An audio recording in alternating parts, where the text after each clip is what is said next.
I just matched with a guy who broke up with his wife in December. Guys, it is February 1 when I'm recording this.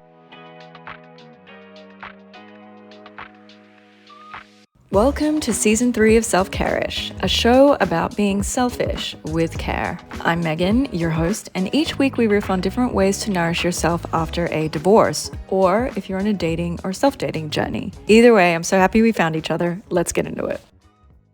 Pretend we're in a job interview right now, and you just asked me, hey, what are your weaknesses? Well, this week, I honestly feel like I had a lot of my weaknesses put up in front of me, and I'll give you an example.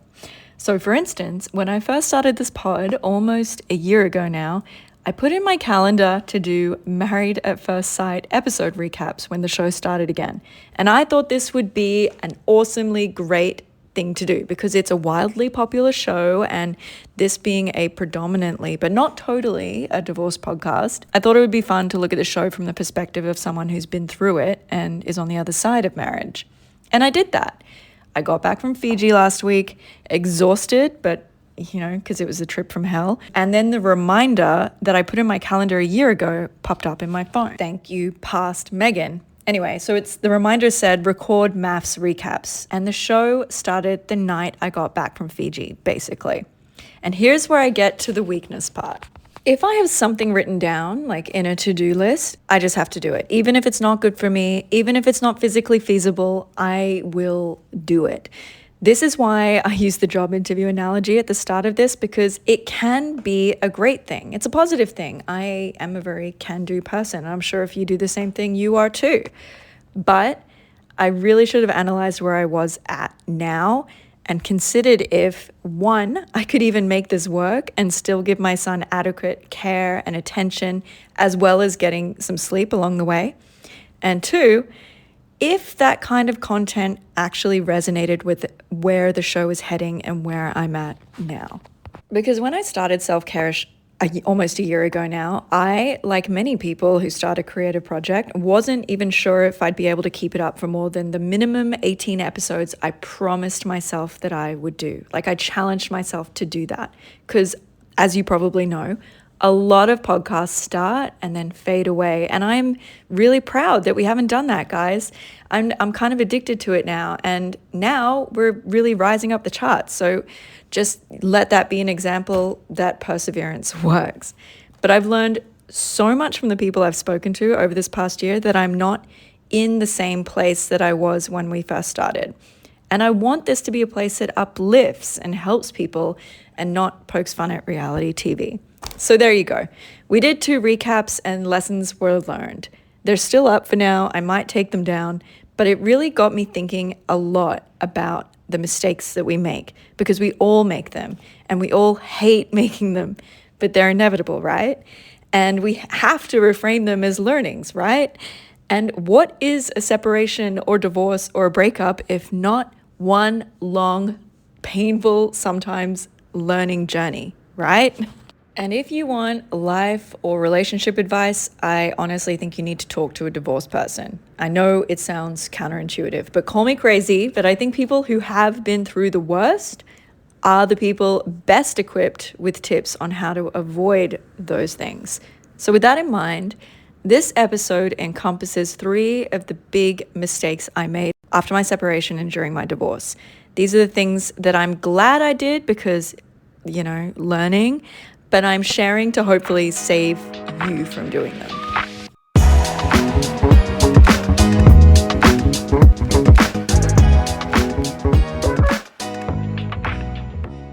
One of the best things about doing the Self-Care-ish podcast is the access I've been able to have with incredible people and speakers and talents, like talking about marriage with Clementine Ford, or get tips on how to date intelligently on a dating app with behavioral scientist Logan Ury. It has been amazing, and I'm actually back on Hinge using some of her techniques, so maybe I'll talk about that down the line.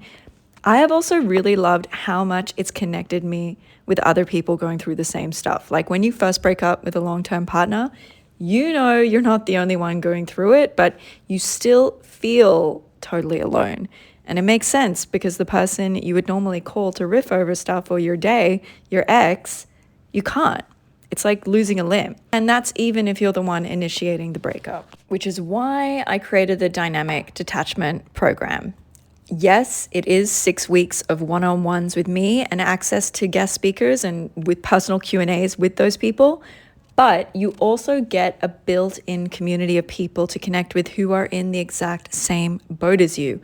It's something I didn't have when I first entered the divorce stage of life, and I'm so excited to have the opportunity to create this for everyone who has been or is entering this phase of their journey. The waitlist to join is open now at selfcare-ish.com.au/dynamic detachment. Fuck, that's a mouthful. But the link is in the show notes just to make it easier. You can just add your email. There's no commitment to start or anything. It's just to keep you in the loop for when it launches. I'm keeping this program to only a small number of people because I want it to feel truly intimate and personal. Let's get together and detach dynamically. Okay, on to mistakes. Okay, mistake number 1 sounds obvious, but you would not believe how many people do this. And it is jumping on Hinge or Bumble or Tinder immediately after a breakup. And I know this firsthand because I did it. But I also have quantifiable data because I just matched with a guy who broke up with his wife in December. Guys, it is February 1 when I'm recording this. And I sent him a voice note and I just said, look, you are very attractive, but I am just going to release you back because I know this isn't going to work. And I'm not saying it can't work, like miraculous things do happen, but you need breathing space between you and your ex. And the reason for this is you need to learn how to be solo and by yourself. And I'm not just saying that in some touchy-feely kumbaya thing or way to help you embrace single life. No. The reason is way more scientific and psychological. I'm talking about strengthening your sense of autonomy. Look, we all know that the success of humanity lies in maintaining proximity to other people. It is literally how we evolved from cavemen into societies with social media and connection, you know? It's everything. So I understand the compulsion to jump back online and find another connection or another person after your separation. I get it. However, there are behavioral scientists who study this stuff for a living, and so they have figured out that to have a successful relationship, you need connection, but you also need to cultivate a very strong sense of self-determination at the same time. So the catch is, most of us at the tail end of our marriages commonly feel really depleted. We've given it our all, we've tried everything, we've tied ourselves into knots to fix stuff, and we're just exhausted. So we're lonely because we want connection, but the reality is we don't have anything like genuinely to give.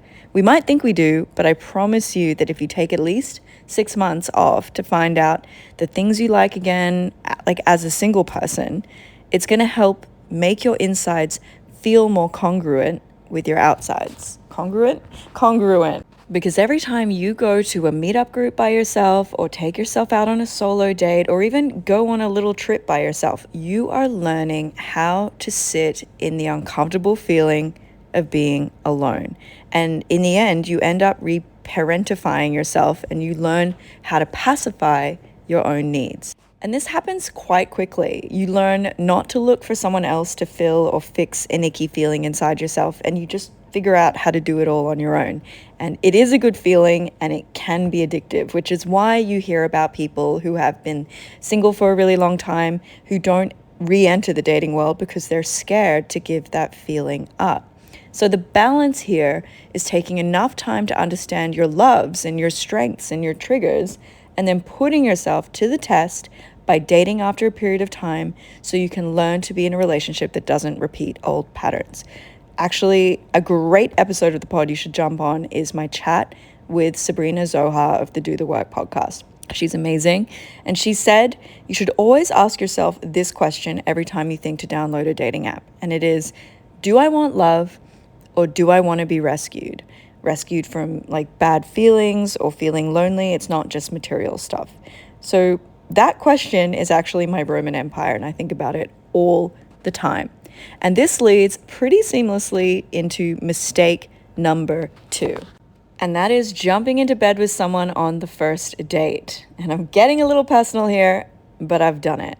a few times, and I think it's very worthwhile discussing because I have spoken to other people and heard their stories about how they've done the same thing, men and women. And people love to package this up like, oh, she's a prude now and she doesn't believe in free love and body confidence. Go girl, just do it. No shame, etc., etc., blah, blah, blah.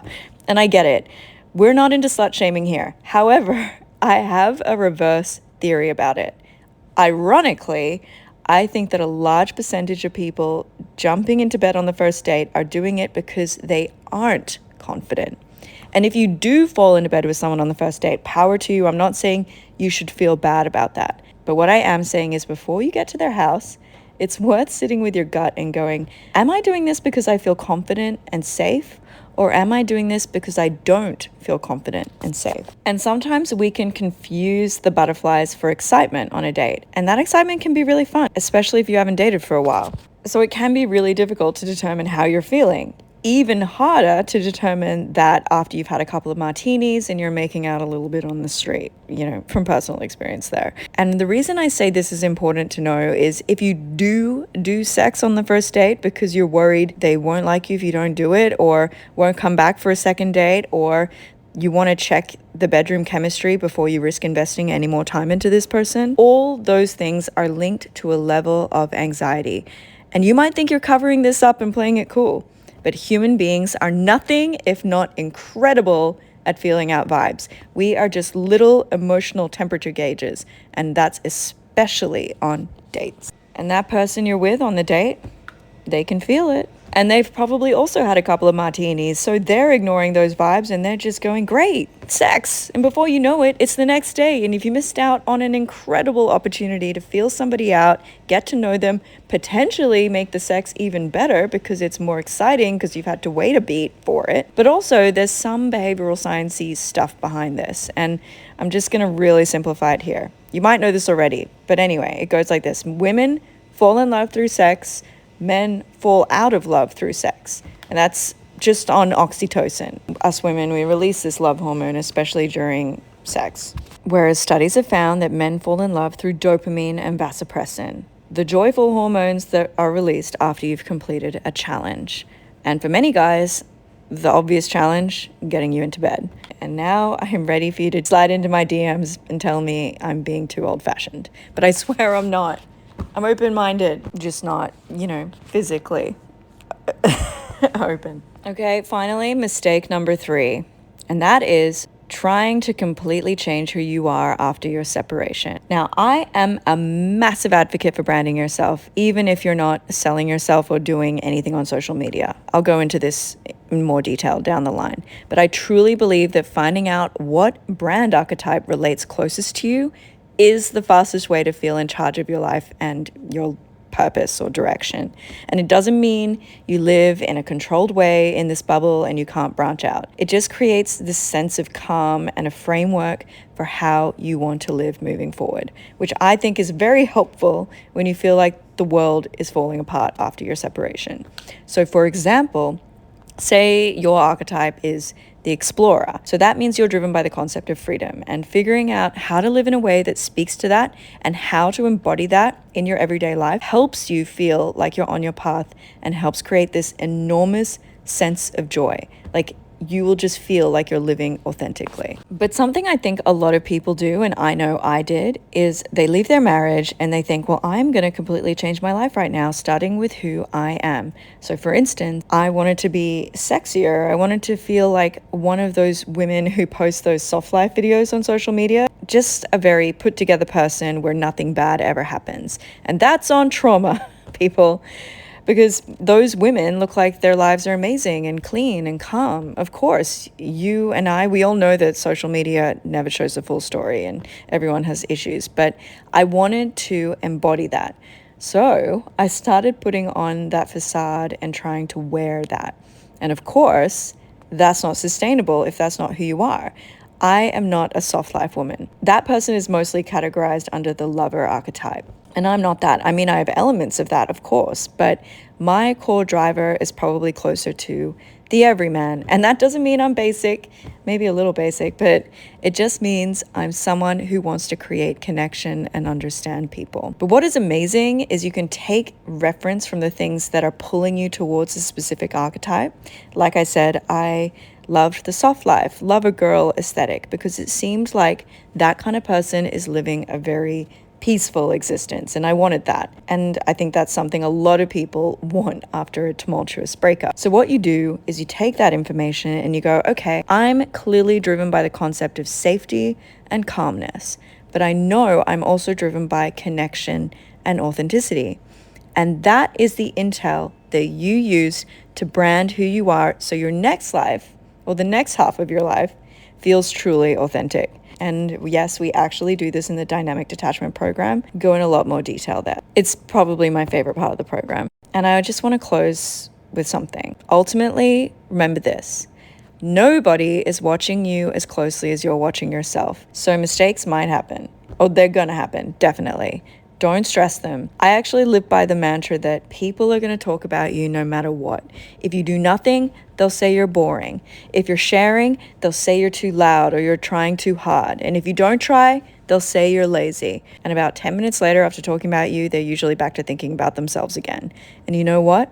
While they were doing all of that, nothing physically happened to you. You were just living your life. In fact, I think the only times people's criticisms really hurt is if they're criticizing something that you're doing that doesn't feel authentic, because you know in your soul you're not doing something that's true to you. So if someone's criticizing that, your inner child's like, yeah, but I'm only doing this because I want to do this. And it gets you get that conflict inside. And all discomfort is driven by conflict. I might do another episode on that.